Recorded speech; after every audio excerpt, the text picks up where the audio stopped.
round maneuvering as the Cleveland Browns moved into position to take the 6th pick of the 5th round, 144 overall, and perhaps there might have been a moment of foreshadowing. See officially what the Browns are going to do.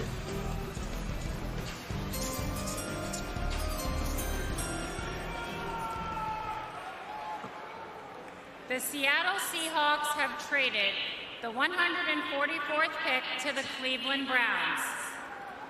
With the 144th pick in the 2025 NFL Draft, the Cleveland Browns select Shedeur Sanders, quarterback, Colorado. Cleveland has been discussed as a potential destination for Shedeur Sanders really throughout this draft process. At one point, maybe really early, at another point early in the 2nd round, and then here it comes in the 5th round finally. Shedeur Sanders, Big 12 Offensive Player of the Year, set a Colorado record with 37 touchdown passes, helped revitalize that Colorado program along with Travis Hunter. And in this draft line in 2023, and then this past year, really both years, not much of a running game at all. Okay, guys like Murray and Hampton and Ashton Jeanty had more rushing yards in a game and a half than their top rushers did all year. But you look at the accurate, precise passing. One thing to be accurate, another to be precise. Shedeur Sanders is. When he's getting pressure, he has that feel, and he will take a little off, and he will layer throws. A lot of college quarterbacks don't do that. He already gets that element of playing quarterback, which you will have to be in the NFL. The deep ball accuracy, he showed it at the Combine, he showed it at Colorado, he showed it at Jackson State. The ability to slip and slide. Yeah, he's not going to run a 4.6, but within the pocket, just give the kid a fighting chance. Colorado rarely did. When he had an opportunity, you saw this strike there to Will Shepherd. Again, there were games like Oregon where he had no shot. Here he avoided the initial pass rusher. He rolled right, he made a throw. This fact he's like, just out there just talking, he's not athletic, it's a bunch of BS. It's not true. This kid can avoid, he can move, and he can make throws against his body like this. Key play against Baylor in that football game, Lou. I don't get it. I know you don't, but here we are in the 5th round. Cleveland Browns get a guy who should have been, in my opinion, a 1st-round pick, a high 1st-round pick. And you look at the sliders, right? The guys that have slid. The NFL gets it. They know everything. No, they don't, because the guys that have slid have done really well. Geno got into the 2nd round. He's doing pretty well, right? Jimmy Clausen, Brady Quinn didn't, but then there's Aaron Rodgers. Chad Pennington went 18. Brett Favre, 2nd round. Boomer Esiason, 2nd round. Dan Marino, late 1st round, and now you have a situation with Shedeur dropping to the 5th round. Tom Brady, everybody said, okay, he was what, a 6th round pick. When Tom Brady was drafted, there was a quarterback that went 18th. That was Chad Pennington. A quarterback went in the 3rd round. That was Giovanni Parmazzi from Hopkins. When Tom Brady got there, what did he tell Robert Kraft? They told him, hey, you're our 6th round pick. He said, yeah, you're the best decision your organization ever made than me, right? So we're talking about, are you confident, cocky, are you arrogant, or are you charismatic? There's that fine line there. I think there's a lot of perception isn't reality in regards to Shedeur and Deion. Deion's not going to interfere. Deion's not going to be calling the coach. Deion's not going to be commenting about Shedeur while he's in Colorado. Lou, I think there's a lot of just fake news out there surrounding the Sanders family and Shedeur and Deion. Yeah, look, if you get out of your feelings, and I'm saying people who have feelings about Shedeur Sanders and just subjectively evaluate him as a quarterback, it's hard not to like what he can do. A lot of mental horsepower. Talk to Pat Shermer out there in Boulder, his offensive coordinator. Full field reads, the ability to really decipher pre-snap and then adjust post-snap, put the ball where it needs to be put. He's got that. This nonsense about the fact that he's not a good athlete, he's just an average athlete. This is just one play where he is able to buy time. He doesn't have a strong arm. That's nonsense too. He can put the ball wherever it needs to be put at the NFL level, all 3 levels, across the field, drive it in the tight windows. He's got a lot going for him from a physical skills perspective and how he plays the quarterback position. This whole situation transcended how he plays the position and really became about, do you like him as a person or not? And that's why he's here in the 5th round, getting drafted to the same team after Dillon Gabriel. Simple as that. Well, they've started 40 quarterbacks, more than anybody in the NFL, I think, since 1999 or so. And look, he slid for sure. Maybe there are lessons he needed to learn from this, and perhaps he has.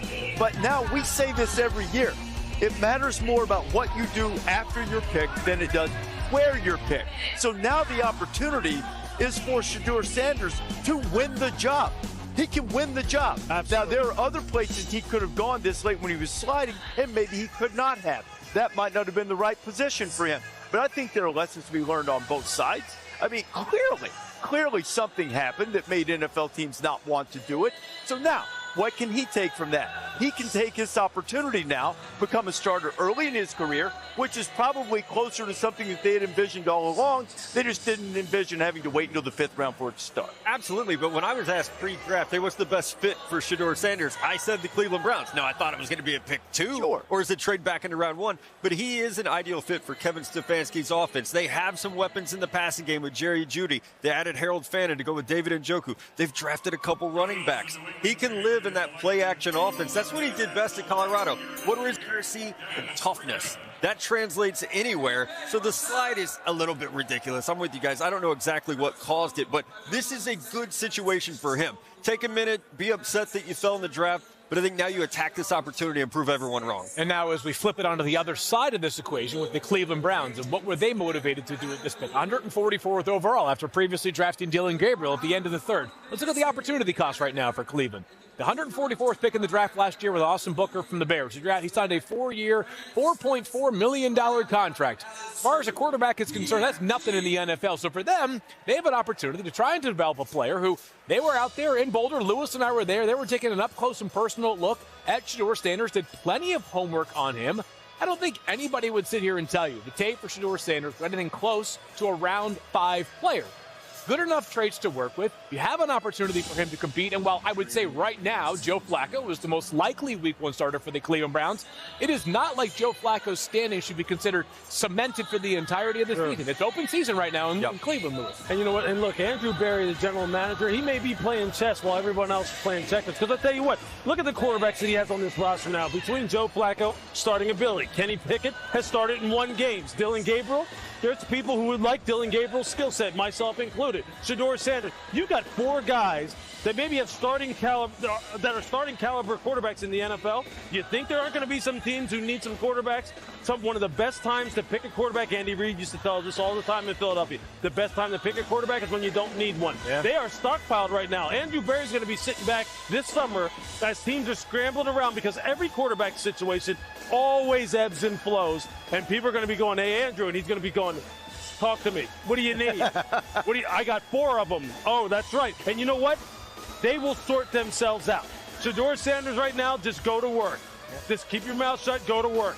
And let the cream rise to the top. And Andrew Berry, you may have made one of the smartest moves in the draft right here. What kind of growth can this force Shedeur Sanders into? Because remember when Deion Sanders went to Jackson State, Shedeur was a quarterback. He went to Colorado, had the team meetings out there. Our quarterback's coming. Now he has to go in and win the quarterback job. What can that do for him? Whether he does it this year, next year, whenever. You know what? I think for Shedeur, his competitive character is going to be put on full display now. What exactly are you made of? Are you going to be someone now who, just like I said, just zips it and goes to work and really dives into the details and really taps into Kevin Stefanski and really allows him to help take your game to the next level? I would assume that's what he's going to do. I would have loved the ball with some of the conversations he has had with his father over the past 48 hours about what it's now going to take in order for you to reclaim the status that you thought you already had as far as how people valued you, where now people have already spoken. The NFL has spoken in terms of what value they were willing to put on you at this point in time. And whether that he's going to use that to really fuel the fire, to really go to work and really, like you're talking about, address every single aspect of his game and kind of reassess himself as well as far as how am I coming off to people? How are people perceiving me? Do I need to make some changes in that way too and get to where I ultimately believe I should get to, which is a franchise caliber starting quarterback on a winning team and playing meaningful football in the months of January and February. You know, I mean, look, what he did at Colorado, you got to understand, this was a moribund program when Deion got there.